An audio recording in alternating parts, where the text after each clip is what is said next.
ebintu bikyukidde ddala. Ukraine essaawa eno efunye amaanyi n'obumanyirivu kasokedde nga eyingira olutalo n'eggwanga erya Russia. Era munnange Ukraine amawanga g'e Bulaaya kati essaawa eno babeera boogera ku modern war, ku ntalo ez'omulembe, va ku zino ezaffe eza kamukamu baya kasasi kamu papapa nadduka bw'atyo. Si ebyo byabeeseefuse, wabula twogera kakati ku ntalo ziri ez'ensi ziri ezikozesa tekinologiya owa waggulu. Kakati Ukraine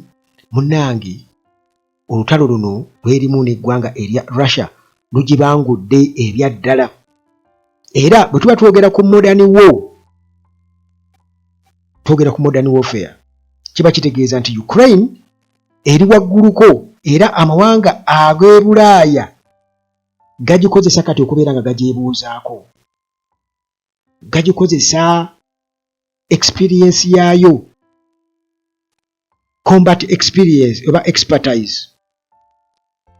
Bagibuuza nti kakati tukola tutya, mukoze mutya okutuuka wano, musobodde mutya okubeera nga mukuba abasajja nga mwerwanako mwedifendinga Ukraine. Kati newankubadde nga abantu bagamba nti Ukraine olutalo lugiremye nti Russia ewambye ebitundu 20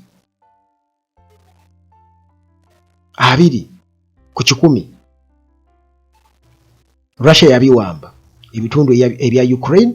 nti terina nnyo kyerazeewo kubanga bagiwambyeko ebitundu 20 ku 100. Naye Russia era si yensi munnange gy'ozannyirako bagamba kugoba tabulako kyakola ki kyakusuuza. Kakati bagamba nti Ukraine emaze okubeera nga ekyusa,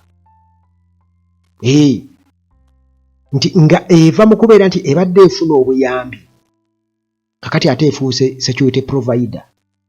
Efuuse security provider. Kati ba allies banywanyi baayo bwe batyo baagala technology gwekozesa ku battlefield, obukodyo tactics zekozesa, battlefield technology tactics okukozesa ne production byonna babyagala, production know-how babyagala, babitegeeri, kubanga kitegeeza nti nabo baali balowooza nti yinza obutamalaako, kyekitegeeza. Kakati munnange amagye ga Ukraine wamu ne ba experts essaawa eno bwe batyo basiiba ku nnyonyi nga bagenda okuyamba amagye ga NATO, kuba Ukraine jjukira mu lutalo olwa Iran, Israel, US. Era Zelensky tubadde nga tujja tumuwulira ng'ayogera ku drones nti butya bwe basobodde okubeera nga basurvivinga drones za Iran, kubanga Iran jjukira nti drones Russia zeekozesa yazijja mu Iran nti n'okukola ezaayo ng'ekoppako za Iran. Kakati awo munnange Ukraine nti yo yali yazinogera eddagala, era bw'etyo n'eraga nti esobola okuyambako Ukraine. Kati ebyo oba oli awo abantu babijerega nti naawe oli mu kwetaasa eri ate kati ojjeeno akasange. Naye Russia si kasange nti olemeddwa okwekula olwoya mu nnyindo ate oyagala kukulabwamu ndowooza kasasiro mu liiso kyekyali badde kisinga nti akasasiro kakuli mu liiso olemeddwa okkejjamu ate oli ku kamunnombe omuyambe. Ndowooza yenjogera entuufu yandibadde egendawo, kumbe nti baali balina obumanyirivu obumala ebbanga lye bamaze mu lutalo. Kati Russia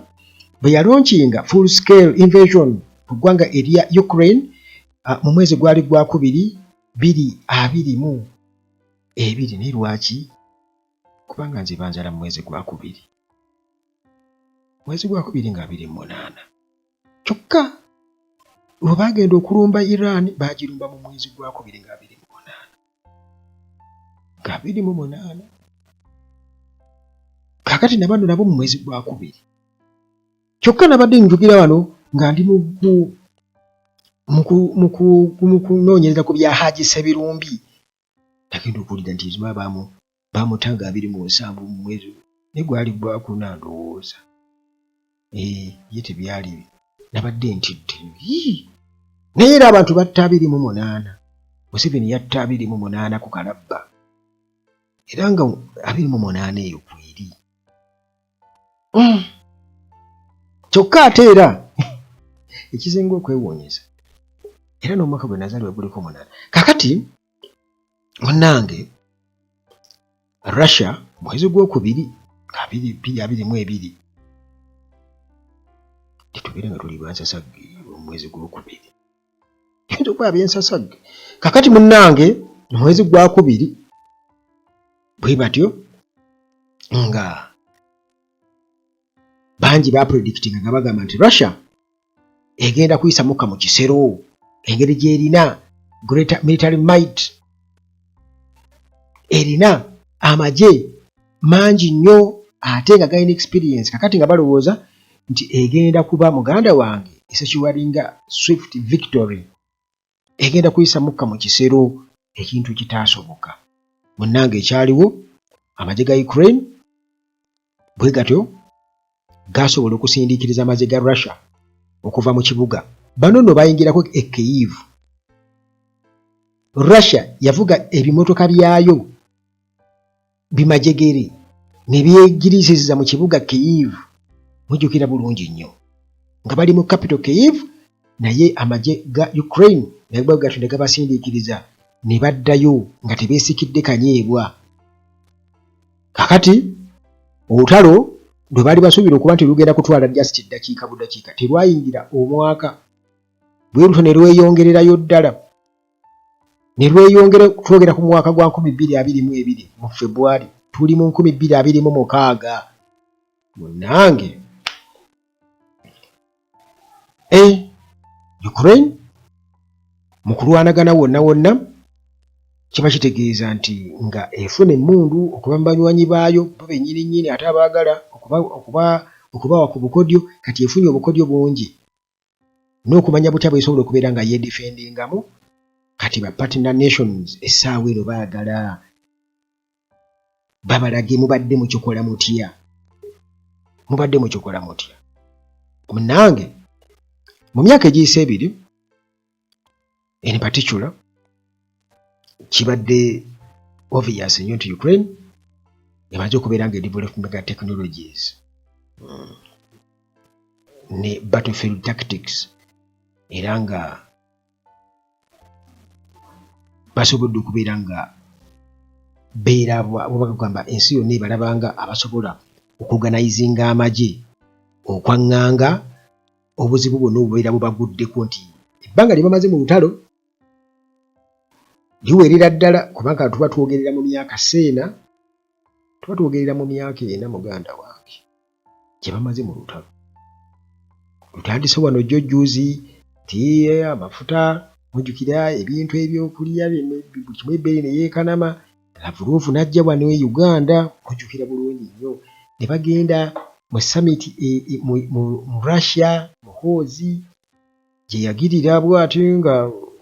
wakwata akafaananyi nga atengerere mujjukira bulungi nnyo byonna byaliwo twabiraba wano bonna Batraore bagenzeeyo nga tulaba mujjukira omusajja waffe oli bamuyitanga ani Yezigovi ani bamuyitanga oni oyo omusajja waffe gwe batta amagye gaabwe gano amalala nago ngeerabidde ebbanga liyiseewo amagye gaabwe agagezamu mu kuwamba Moscow egye lyabwe eryo lye bapangisa kale ebirwa byerabyo ebinvudde mu mutwe naye kati babaddewo bonna abo ebbanga liyise Ukraine neebasavayivinga paka neyali agakulira okubeera nga baamutta Putin yamutta